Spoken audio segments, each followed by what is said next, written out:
वंदे मातरम बच्चों, मैं दीनदयाल शर्मा आज आपके मध्य एक नए बिंदु के साथ पुनः उपस्थित हूँ। आज हम कक्षा 10वीं पाठ्य पुस्तक स्पंदना के अंतर्गत 10th पाठ सुभाषित रत्नानी, आज हम इस पाठ का अध्ययन करेंगे। बच्चों, इस पाठ का श्लोक क्रमांक 6 का आज हम हिंदी अनुवाद एवं सप्रसंग संस्कृत व्याख्या का अध्ययन करने वाले हैं तथा इसके साथ हम आपसे चर्चा करेंगे कि किस प्रकार हम परीक्षा के अंतर्गत सर्वश्रेष्ठ अंक अर्जित कर सकते हैं। इन सब बिंदुओं पर आज हम आपके मध्य चर्चा करने वाले हैं। एक बात का ध्यान देना कि जब तक आपका हिंदी अनुवाद या उस श्लोक का भाव स्पष्ट नहीं होता है तब तक न तो आप प्रसंग अच्छी प्रकार से लिख सकते हैं और न ही संस्कृत व्याख्या अच्छी प्रकार से कर सकते हैं। इसलिए बच्चों, हमको हिंदी अनुवाद एवं उसकी जो सप्रसंग व्याख्या है वो जब ही संभव है जब हमको उस श्लोक का हिंदी अनुवाद याद हो सकता है। अब हम श्लोक क्रमांक 6 की ओर चलते हैं। हमारा श्लोक क्रमांक 6 है, अजरा अमरावते प्राज्ञो विद्यार्थे च चिंत्यते गृहीते इव केशेषु मृत्युना धर्म आचरते। तो बच्चों, अब हम प्रत्येक शब्द का आपको अर्थ बता रहे हैं, उसके बाद में इसका हिंदी अनुवाद आपके समक्ष बताएंगे। अब ध्यान दीजिए, अजर अमरावते, अजर अमरावते, अजर का मतलब होता है अजर और अमर, अजर प्लस अमर, वत यानी समान, ठीक है, अजर अमर के समान, ठीक है। प्राज्ञो, प्राज्ञो का अर्थ है बच्चों बुद्धिमान। प्राज्ञो कौन होता है? बुद्धिमान व्यक्ति के लिए कहा गया है। प्राज्ञो बुद्धिमान व्यक्ति के लिए। विद्यार्थम, विद्या प्लस अर्थम, विद्या प्लस अर्थम, यह आपके दीर्घ संधि है। विद्या प्लस अर्थम, विद्या का अर्थ होता है ज्ञान, अर्थ का अर्थ होता है धन, ठीक है। तो विद्या और अर्थ के विषय में, विद्या चयन हो तो विद्या और अर्थ के विषय में चिंतित, चिंतित का मतलब होता है विचार करना, ठीक है। क्या होता है? विचार करना। तो हमको विद्या एवं धन की प्राप्ति के लिए क्या करना चाहिए? विचार करना चाहिए। क्या करना चाहिए बच्चों? विचार करना चाहिए। आप पहली पंक्ति का एक साथ अर्थ समझिए कि बुद्धिमान व्यक्ति, बुद्धिमान व्यक्ति स्वयं को अजर एवं अमर के समान, बुद्धिमान व्यक्ति स्वयं को अजर अमर के समान मानकर विद्या एवं धन की प्राप्ति, विद्या एवं धन की प्राप्ति का विचार करना चाहिए, ठीक है बच्चों। पहली पंक्ति आपके समझ में आ गई। श्लोक क्रमांक 6 की पहली पंक्ति आपके स्पष्ट हो गई। और पुनः सुन लीजिए कि बुद्धिमान व्यक्ति स्वयं को अजर एवं अमर के समान मानकर विद्या एवं धन की प्राप्ति का विचार करना चाहिए, ठीक है। अब हम अगली पंक्ति देखते हैं। गृहीते इव केशेषु मृत्युना धर्म आचरते। तो ध्यान दीजिए, गृहीते का मतलब होता है ग्रहण करना, पकड़ना, ठीक है। केशेषु मानी केशों को। मृत्युना, मृत्युना बच्चों यहाँ यमराज के लिए है। किसके लिए है? यमराज के लिए। अर्थात हम कह सकते हैं मृत्यु ने, मृत्यु ने क्या कर रखा है? केशों को पकड़ रखा है। मृत्यु ने केशों को पकड़ रखा है, अर्थात मृत्यु हमारी क्या है? निकट ही है। मृत्यु हमारे निकट ही है, इसलिए धर्म आचरित, धर्म आचरित, इसलिए हमको धर्म का आचरण करना चाहिए। आप ध्यान से सुन लीजिए। तथा मृत्यु ने केशों को क्या कर रखा है? पकड़ रखा है। मृत्यु ने केशों को पकड़ रखा है, अर्थात हम कह सकते हैं मृत्यु हमारी क्या है? निकट ही है। मृत्यु हमारे निकट ही है, ऐसा मानकर, ऐसा आपको क्या करना चाहिए, मानना चाहिए। ऐसा मान करके धर्म का आचरण भी करना चाहिए, ऐसा मानकर हमको धर्म का आचरण भी करना चाहिए। कैसा मान करके, व्यक्ति को सोचना चाहिए कि मृत्यु हमारे बिल्कुल निकट है, मृत्यु ने हमारे केस पकड़ रखे हैं, यमराज ने हमारे केस पकड़ रखे हैं, इसलिए हमको विद्या और धन अर्जन करते समय, विचार करते समय ये भी ध्यान होना चाहिए कि हम धर्म का आचरण भी कर रहे हैं या नहीं कर रहे बड़ी प्रकार से। ठीक है, तो ऐसा मानकर हमको क्या, धर्म का भी आचरण करना चाहिए। अब एक साथ में आपको नीचे की पंक्ति का, श्लोक क्रमांक 6 पंक्ति का अर्थ पुनः बता रहा हूं, ध्यान से आप समझे, सुने, क्योंकि जब तक आप अच्छी प्रकार से नहीं समझेंगे, नहीं सुनेंगे, तो न तो आप प्रसंग अच्छी प्रकार से कर सकते हैं, न संस्कृत व्याख्या, न ही विशेष। इन सबको अच्छी प्रकार से करने के लिए उस श्लोक का भाव भी हमको स्पष्ट होना चाहिए कि श्लोक में कहना क्या चाहता है, ये श्लोक से हमें क्या प्रेरणा मिलती है। ये सबका अगर हमको ज्ञात है तो निश्चित ही हम प्रसंग भी सही लिख देंगे, उसकी संस्कृत व्याख्या भी सही लिख देंगे और विशेष भी हम सही लिख सकते हैं। लेकिन पहले हमको उस श्लोक का क्या भाव अच्छी प्रकार से भली भांति रूप से ज्ञात हो, इसलिए वो श्लोक में क्या कहा गया है उसको समझिए, क्योंकि अगर हम समझ गए कि श्लोक में ये कहा जा रहा है तो निश्चित ही हमको अर्थ भी याद होगा और उसका प्रसंग भी हम सही लिख सकते हैं, संस्कृत व्याख्या भी सही लिख सकते हैं और हमारे श्रेष्ठ अंक भी आ सकते हैं। अब सुनिए, नीचे की पंक्ति का मैं पुनः बता रहा हूं आपको, ध्यान से सुने और समझे। तथा मृत्यु ने केस पकड़ रखे हैं, मृत्यु ने क्या पकड़ रखे हैं, केस पकड़ रखे हैं, अर्थात मृत्यु निकट ही है, अर्थात मृत्यु निकट ही है, ऐसा मान करके धर्म का आचरण भी करना चाहिए, ऐसा मान करके धर्म का आचरण भी करना चाहिए।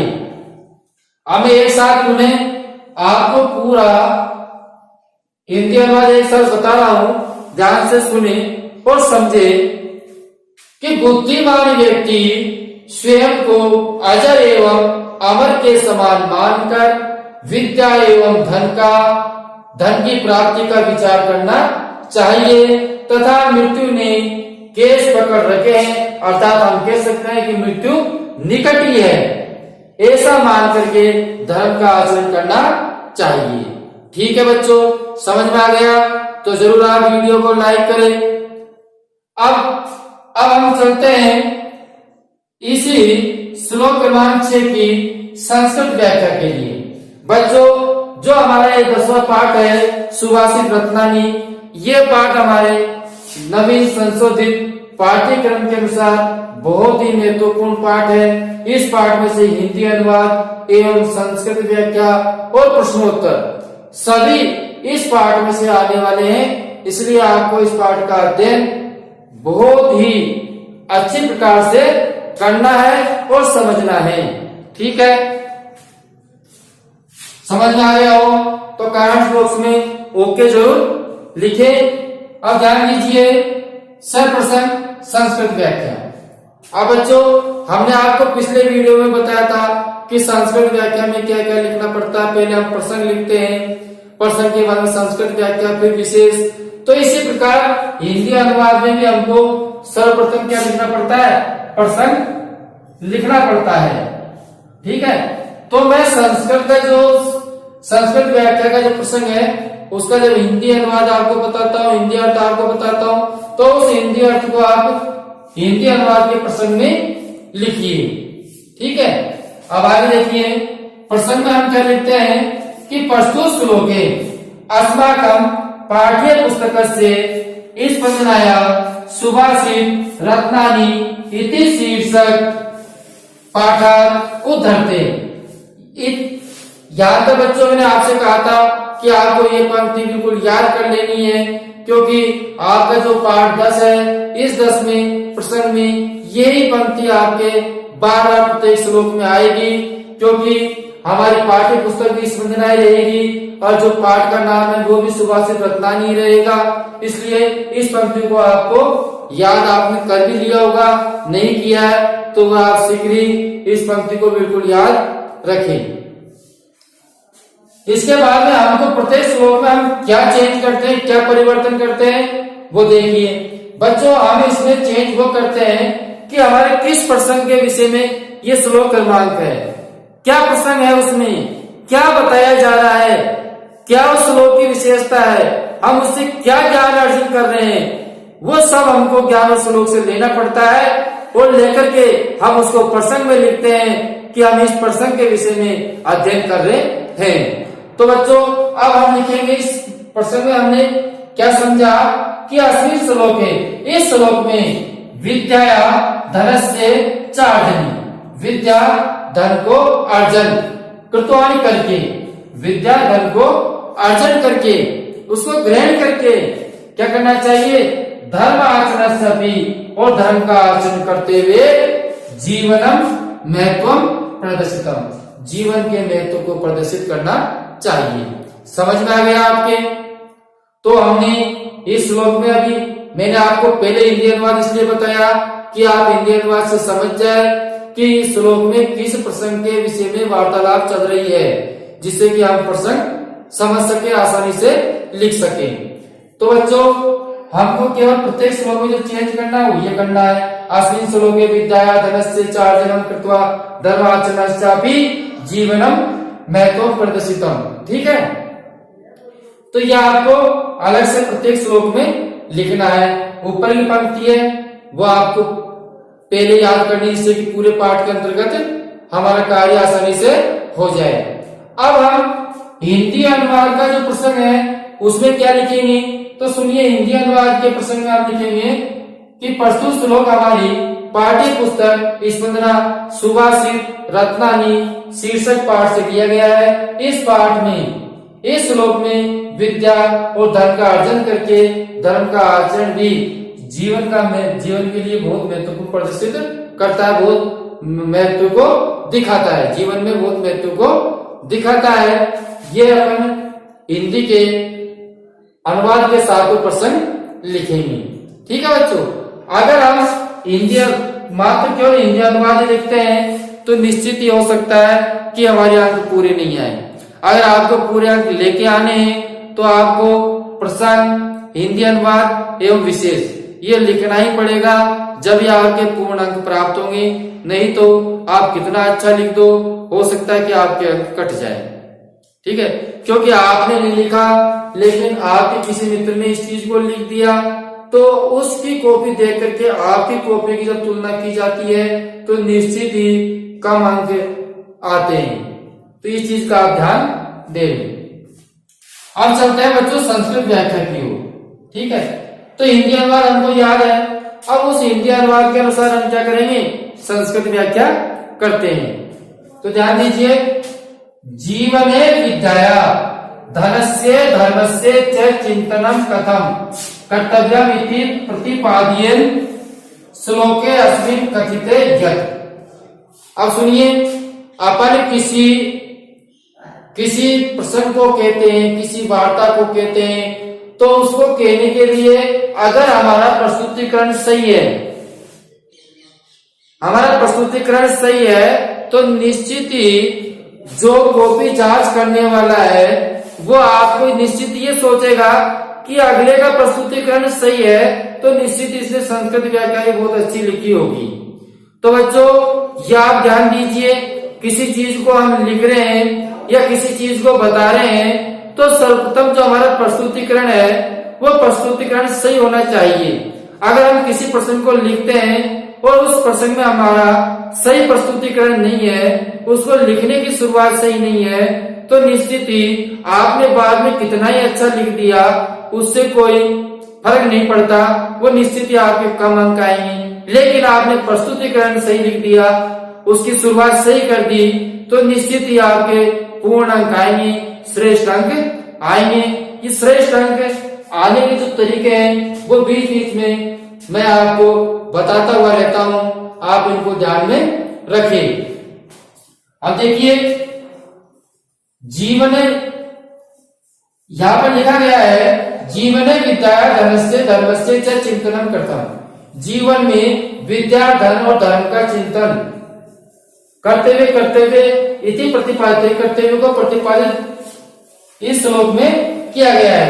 यदि बुद्धिमाने, बुद्धिमान जनमन लोग, बुद्धिमान लोग हैं में अजर, अजर होता है बच्चों जरा रहित, जो कभी मतलब कि मरे नहीं, वो होता है अजर। इसे हम कहते हैं जरा रहित। ठीक है, तो जो बुद्धिमान लोग हैं वो है कि मैं क्या हूं, अजर हूं, मैं क्या हूं, अजर हूं। ऐसा कौन मानता है? बुद्धिमान लोग। जो बुद्धिमान लोग होते हैं वो अपने आप को, स्वयं को क्या मान लेते हैं? अजर मान लेते हैं, अमर मान लेते हैं। जनमन लोग अजर है, अजर है, मतलब मैं क्या बूढ़ा नहीं हूं, मैं जवान हूं, इस प्रकार की वो भावना रखता है। ठीक है बच्चों, तो हम इस श्लोक के अंतर्गत ये समझेंगे कि यहाँ जो अजर का अर्थ लिया है वो इस प्रकार लिया कि मैं अभी तक जवान हूँ, युवा हूँ, मैं बूढ़ा नहीं हूँ। तो इस प्रकार का अमर होता है मरण रहित कि मेरी तो क्या है, कभी मृत्यु नहीं आएगी, मैं मरण रहित हूँ, मेरी कभी मृत्यु नहीं आएगी। इस प्रकार का क्या है, जिस व्यक्ति के अंदर भाव रहता है। समझ आया बात? तो पुनः सुनिए कि बुद्धिमान लोग अजर है, खुद को युवा मानते हैं, बूढ़ा नहीं मानते हैं, अमर मानते हैं, मरण रहित मानते हैं। इति महत्वानि मान करके, ऐसा मान करके विद्या प्राप्ति के विषय में, विद्या प्राप्ति के विषय में, किसके विषय में बच्चों?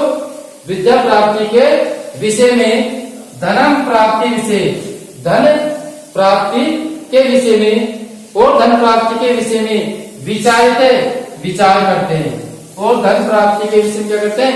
विचार करते हैं। कौन? बुद्धिमान व्यक्ति। जो बुद्धिमान व्यक्ति अपने आप को क्या मानते हैं? अजर मानते हैं, अमर मानते हैं, वो व्यक्ति विद्या प्राप्ति के विषय में और धन प्राप्ति के विषय में विचार करते हैं। अर्थात हम कह सकते हैं विद्या धनम च प्रार्थना तथा च यमराजे मरणासनम इव न मत्वा धर्माचरण कुर्यात्। तो सुनिए कि विद्या धन को प्राप्त करके तथा विद्या और धन को प्राप्त करके यमराज से मरणासन के समान मान करके, कि हमको तो क्या है, यमराज ने पकड़ रखा है, यमराज ने हमारे क्या पकड़ रखे हैं? केसों को पकड़ रखा है। ऐसा हमको मानते हुए धर्म का आचरण करना चाहिए। अर्थात मृत्यु कदापि, अर्थात हम कह सकते हैं मृत्यु कदापि बहुतम है। इस प्रकार हम कह सकते हैं कि मृत्यु कभी भी आ सकती है, मृत्यु कभी भी आ सकती है। मृत्यु हमारे निकट है, हमारे समीप है, पास में है। तो ऐसा हमको मानते हुए सदैव क्या करना चाहिए? धर्म का आचरण करना चाहिए। अतः इसलिए सदैव धर्माचरण कर्तव्य, इसलिए हमको धर्म का आचरण करना चाहिए। मृत्यु काले, मृत्यु के काल में धर्म एवं सहायक भवति, मृत्यु के समय धर्म ही सहायक होती है। बच्चों, जब मृत्यु समीप होती है, मृत्यु होने के उपरांत अगर व्यक्ति की कोई सहायक है तो वो केवल मात्र धर्म है। क्या है? सहायक धर्म है। मृत्यु के उपरांत न तो उसका विद्या काम आएगी, न उसका धन काम आएगा। केवल मृत्यु के साथ में काम आने वाली वस्तु है तो वह है उसका धर्म, कि वो धर्म पर कितना चलता है, धर्म पर कितना अड़िग है। ठीक है, तो इस प्रकार हमारी जो मृत्यु काल है, मृत्यु के समय धर्म ही क्या है? सहायक होता है। पूरे ध्यान से सुनिए। एक बार आप श्यामपट पर जो लिखा हुआ है उसका स्क्रीनशॉट भी ले लेवे, जिससे कि आप अपनी उत्तर पुस्तिका में उतारे और उसके बाद में संस्कृत की जो सप्रसंग व्याख्या है उसको भली भांति रूप से आप समझे।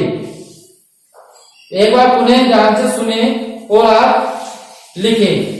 जीवने विद्याया धनस्य धर्मस्य च चिन्तनं कथं कर्तव्यम् इति प्रतिपादिने श्लोके अस्मिन् कथितं यत् बुद्धिमान जने हैं अजर जड़ जरा रहित अमर मरण रहित च यमराजे मरणासनेयं मत्वा धर्माचरणं कुर्यात् अर्थात मृत्यु कदापि बहुतं महति अतः सदैव धर्माचरणं कर्तव्यं मृत्यु काले धर्मेव सहायक भवति। ठीक है बच्चों, अब देखिए ये तो हमारा हो गया।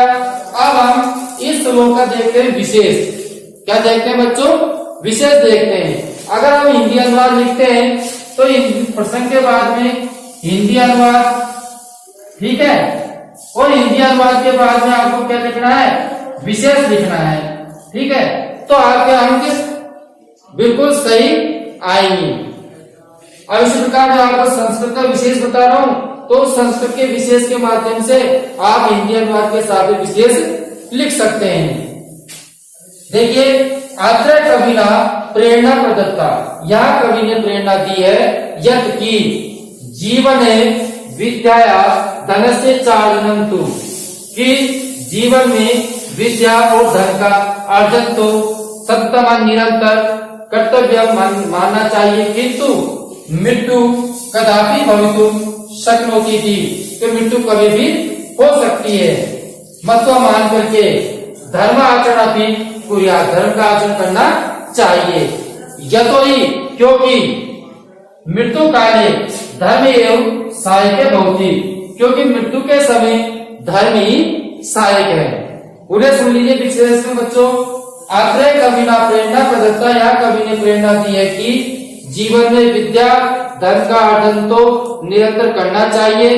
कोई बात इस बात का वो है नहीं कि आपको विद्या और धन अर्जन नहीं करना है, क्योंकि जीवन में विद्या और धन भी अर्जन करना आवश्यक है, इसका भी अर्जन कीजिए।